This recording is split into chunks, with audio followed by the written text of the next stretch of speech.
네, 북한이 지난 6일 함대함 미사일 훈련 장면을 첫 공개한 데 이어서 어제는 올해 처음으로 지상에서 단거리 미사일을 발사했습니다. 다음 달 실시되는 한미 연합 군사훈련에 대한 무력 시위라는 분석입니다. 북한이 공개한 함대함 미사일과 신형 함정은 상당히 위력적이라고 하는데요. 전문가와 함께 짚어보겠습니다. 신인균 자주국방 네트워크 대표 나오셨습니다. 네, 신 대표님 안녕하십니까? 안녕하세요. 어서 오세요. 자, 단거리 미사일 발사 이후부터 좀 해볼까요? 어제 오전 동해안에 5발 발사했습니다. 발사차라고 흔히들 저희들이 이야기하지 않습니까? 지상에서 발사한 건 올해대로 처음이라는데 네. 이게 벌써 기종이 나왔어요? 어떤 겁니까? 기종은 아직 나오지 않았습니다. 그래요? 왜냐하면 그 기종이 나오려면 네. 그 고도라든지 비행 각도 이 모든 것이 이제 검증이 돼야 되는데 예. 뭐 거기까지 아직 발표되지 않았고 다만 이제 200km를 날아갔다라고 예. 하니까 북한이 가지고 있는 여러 가지 그 지대지 미사일 중에서 네. 200km를 날아갈 수 있는 미사일은 한 2개 정도 됩니다. 그게 바로 KN-02라고 하는 미사일하고요. 예. 그리고 스커드 미사일 이 2개가 있습니다. 예. 뭐 우리가 흔히 이제 노동 미사일을 이야기를 많이 하는데 예. 노동 미사일은 최대 사정거리 한 1,300km 되기 때문에 장거리. 예, 그걸 200km 날리기는 힘들고요. 너무 짧으니까. 그래서 노동 미사일 말고 스커드나 KN-02 정도라고 생각이 되는데 예. 그런데 이 시점에서 스커드를 발사할 필요는 그들에게는 크게 없다고 봅니다. 왜냐하면 예. 스커드는 이미 전력화가 다 되어 있고 굳이 그걸 어떤 발사 테스트를 한다든지 할 이유가 전혀 없는 무기체계이기 때문에 어떤 정치적 목적이 뚜렷하지 않은 이상 스커드를 발사할 리는 없을 것 같고 그래서 제가 개인적으로 판단했을 때 KN-02가 아닐까라고 생각하는데 그 이유는 KN-02가 원래는 사정거리 한 120에서 한 150 정도의 단거리, 아주 단거리 지대지 미사일이었습니다. 그런데 북한이 이것을 개량을 해서 사정거리 200km 이상까지 늘리는 작업을 하고 있습니다. 왜냐하면 KN-02라는 미사일의 특징은 고체 연료입니다. 스커드 미사일 이상은 전부 액체 연료죠.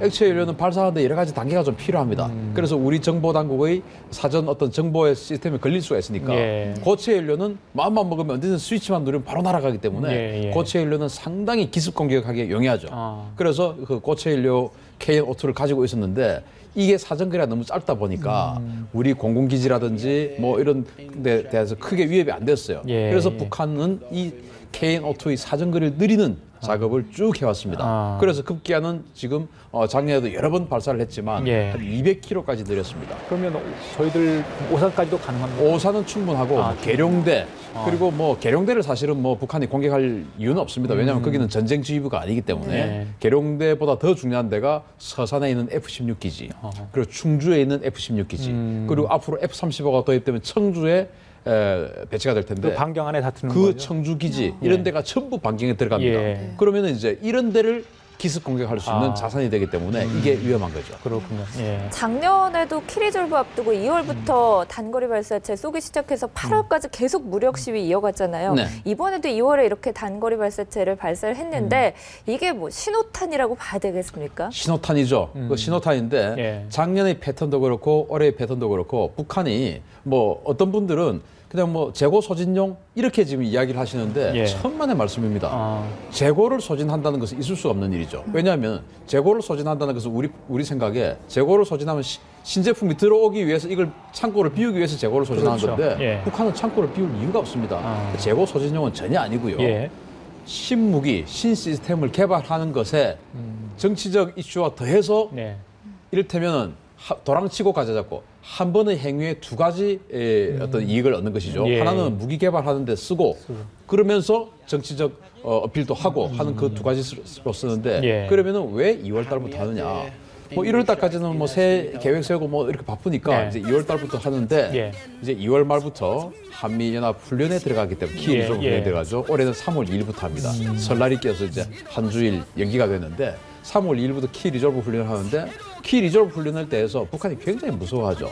왜냐하면은 전쟁 징후라는 것은 많은 부대가 이렇게 움직일 때 전쟁 징후를 느끼는데 우리는 훈련을 한다고 하면서 미군이 수만 명이 들어오고 우리 군대가 수십만 명이 움직이고 이러니까 북한으로서는 그것을 우리를 100% 신뢰하지 못하지 않습니까?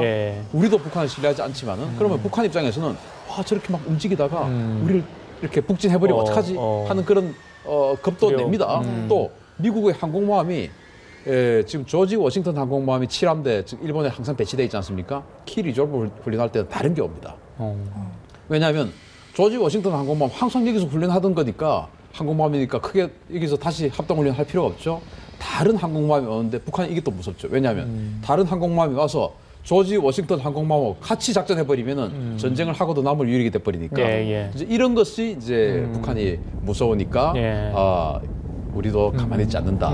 항공모함 오면 우리 쏴버린다. 그래요? 뭐 어뢰도 쏘고 하는 이런 모습을 지금 보여주는 것이죠. 그래요. 단거리 발사체 이후에도 계속될 것이다. 이런 예상을 좀 해주셨고, 자, 근데 더 무서운 이야기가 6일인가요? 시험 발사했던 그 함대함 미사일. 그게 노동신문에 이제 김정은이 참관하는 모습까지 실렸어요. 근데 이게 굉장히 무섭다고 그래요. 어떤 종류입니까? 이 위력이 어느 정도 궁금한데. 저는 작년 5월달에 이 함대함 미사일이 우리 보도에 한 0.5초 정도 나왔던 적이 있습니다. 아, 그래요? 그래서 제가 이걸 가지고 논문을 써서 발표를 했던 적이 있습니다. 북한의 새로운 위협이다. 이렇게 해서 뭐 지금 이제 분석해 보면 그때 썼던 논문하고 뭐 거의 흡사한 그런 내용이 나오고 있는데요. 그때 이제 김정은이 151 부대라고 하는 그 군수 공장이었습니다. 그 길을 참관할 때 이 배가 살짝 나왔고 이 동영상이 한 0.5초 정도 살짝 나왔었어요. 그걸 보셨군요. 조선중앙TV에 나왔었습니다. 그래서 이제 그걸 제가 분석을 했던 적이 있었는데 그게 지금은 이제 제대로 보여줬다는 것은 이제는 완성됐다라고 하는 것이고,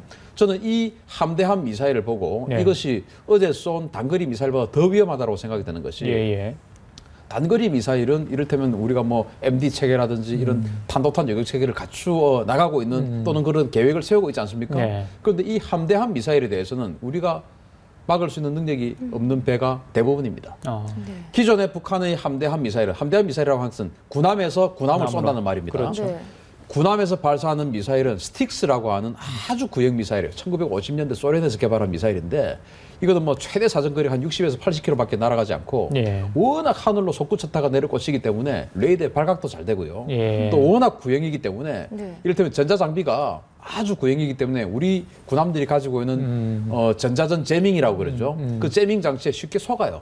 그래서 A라는 군함을 공격하려고 막 내려 꽂히는데 그 군함에서 그래 A는 여기 있어라고 제밍을 막 합니다. 그러면은 이 스틱스 미사일은 거기가 군함인 줄 알고 그냥 거기로 가서 헛발질을 치죠. 거의 좌표를 주는 거군요. 그렇죠. 그러고 나서 군함은 뭐 피해버리고 이렇게 속을 수가 있는데 이 함대함, 신형 함대함 미사일은 1990년대에 러시아에서 개발한 신형 미사일입니다. 우란이라고 하는 미사일인데 우리 군함들이 설계된 것보다 더 나중에 설계된 것이기 때문에 당연히 러시아에서 서방제 전자전 장치를 무력화시킬 수 있는 그런 전자장비를 탑재했을 가능성이 굉장히 높습니다. 따라서 우리 군함의 전자전 제밍에 전혀 속지 않을 가능성이 크고 그러면은 가장 위험한 곳이 바로 이함대 아닙니까? 서해에 있는 이함대. 서해에 있는 이함대에 이런 미사일이 날아올 때 이 미사일을 요격할 수 있는 능력을 가진 군함이 세 척이 있습니다.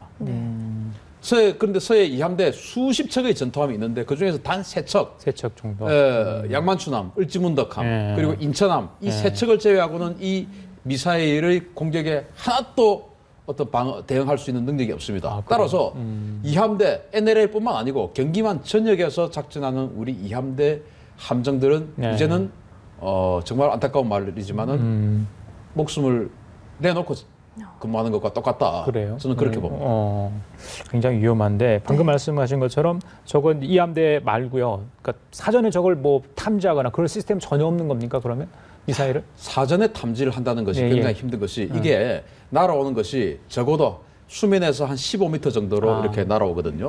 그러면은 수평선이 있지 않습니까? 굉장히 적거든요. 수평선은 한 30km 이후가 되면은 수평선 넘어가 되기 때문에 안 보입니다. 그럼 레이더는 그 전파를 꺾을 수가 없기 때문에 수평선 너머에 있는 이렇게 낮게 깔려서 오는 미사일을 발견할 수가 없죠. 그러면 제일 빨리 발견해도 30km 정도에 발견이 됩니다. 그때는 뭐 대응할 수 있는 시간적 여유가 부족할 수가 있죠. 그래서 아까 제가 말씀드린 이함대에 있는 뭐 양만추함이나 을지문덕함, 인천함 이런 배들이 혹시 그걸 발견한다 하더라도 도와줄 시간적 여유가 부족한 것이죠. 그래서 저는 위험하다라고 생각이 되고 저 CG를 하나 부탁한 것이 있었는데 황해도 지역에서 북한군이 남포 근처에서 만약에 지금 지도가 나옵니다. 저기 백령도가 있지 않습니까? 이 백령도 너머에 보면 북한 지역에 불타 산맥, 수양 산맥이라고 하는 한 해발 한 900m 정도 되는 산맥이 두 개가 있습니다. 이 산맥 너머에서 야간에 만약에 이 미사일을 쏘아버리면은 이 미사일이라는 것은 이렇게 회전도 하고 얼마든지 이렇게 유도를 아주 자유자재로 할 수 있기 때문에 낮에는 우리 하늘 위에서 공군의 피스아이 조기 경보기가 하늘 위에서 바라보고 있기 때문에 저 미사일을 쏘면 발견을 합니다. 수평선 넘어 있다 하더라도. 네. 그런데 우리 피스아이 조기 경보기가 밤에는 작전을 안 해요. 수량이 부족해서. 그래요. 우리가 4대밖에 없거든요. 거기 8대가 되어야만이 24시간 작전을 할 수가 있는데 4대밖에 안 되기 때문에 밤에는 작전을 하지 않습니다. 그러면은 천안함이 밤에 당했지 않습니까? 예. 그런 것처럼 북한군이 남포 지점에서 그 불타산맥과 수양산맥 너머에서 산이 한 900m 산이 있으니까 네. 안 그래도 수평선 넘어 이렇게 깔려서 오면 안 보이는데 네. 산 너머에서 이렇게 날아오면 우리는 도저히 발견할 능력이 없죠. 그래서 백령도 쪽에 우리가 작전하는 우리 소형 군함들이 치명적인 위험에 빠질 수 있다. 그런 방금 말씀하신 부분을 우리 군도 잘 알고 있는 거죠, 허점들을. 제가 잘 알고 있는지 모르는지는 제가 모르겠습니다. 그렇다면 굉장히 중요한 사실을 지금 방송을 보고 예.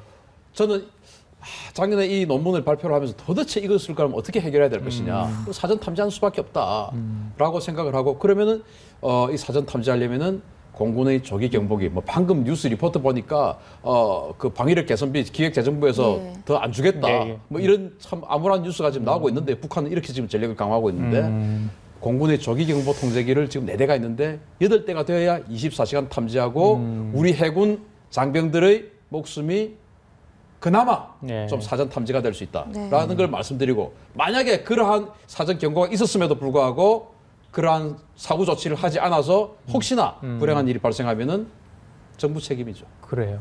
좀 무서운 얘기를 하셨어요. 네, 말씀하신 것처럼 미사일을 발견하기가 이렇게 힘든 상황인데 함정도 공개가 됐잖아요. 그런데 네. 레이더에 잘 포착되기 힘든 스텔스 형상을 했다고 하는데 이게 정말 스텔스 기능이 있는 건가요? 스텔스 기능이 있는 것은 확인할 수 없지만 그렇죠. 그 함정에 생긴 것을 보니까 예. 완전히 스텔스 형상을 하고 있습니다. 맞습니다. 그러면은 스텔스라고 하는 것은 어떤 뭐 하나 생긴 것만 가지고는 스텔스가 되지 않습니다. 여러 가지 요소가 있는데 예. 전파를 갖다가 아주 숨겨서 발사를 한다든지 그리고 스텔스 페인트를 칠한다든지 뭐 여러 가지가 있는데 그 중에서 가장 중요한 것이 스텔스 형상입니다. 전파나 또 뭐 여러 가지는 나중에 또 개발할 수 있지만 생긴 모양은 나중에 바꿀 수가 없지 않습니까? 그런데 그 군함을 보니까 생긴 모양이 아주 스텔스 형상을 하고 있는 것으로 봐서 그러나 이제 마스트라든지 이런 것은 전혀 스텔스 형상이 아니에요. 그래서 스텔스 형상과 스텔스가 아닌 것이 지금 복합이 되어 있는데 그러나 그렇다고 해서 무시해서는 안 되고 어떤 효과가 있냐면 우리 뭐 F-35처럼 전혀 안 보인다든지 이런 게 아니고요. 이를테면 이 배가 50km에서 발견이 돼야 되는 것이 이렇게 스텔스 형상을 하고 있으면 20km에서 발견됩니다. 또 발견된다 하더라도 아주 덩치가 작아 보이게 발견됩니다. 이를테면 북쪽에 지금 한 300톤 정도 되기 때문에 꽤 큰 덩치인데 조그만 어선만하게 보입니다. 그러면은 이 배가 북한의 어선 사이에 섞여가지고 이렇게 싹 남하다가 이 함대함 미사일 기습적으로 발사를 하면은 어선들의 어군인 줄 알고 우리 레이더는 어선들이 지금 내려오니까 약간 경계를 좀 늦출 수 있지 않겠습니까? 여기에서 느닷없이 발사를 해버리면 우리는 대응을 할 수가 없겠죠. 그런 정도로 아주 표적이 작게 보이는 그런 형상을 하고 있다라고 생각이 됩니다. 대표님 잠수정이 잠수정이지 않습니까? 잠수함이 아니라 일단 뭐 배수량이 좀 작은 거, 그러니까 뭐 아예 뭐 수면 아래로 가라앉는 건 아닌 잠수정인데 이 잠수정이 더 위험할 수도 있다. 저는 이제 그렇게 알고 있는데 기동성이 굉장히 뛰어날 거 아닙니까? 그렇다면 이것이 지금 잠수정은 아니고요.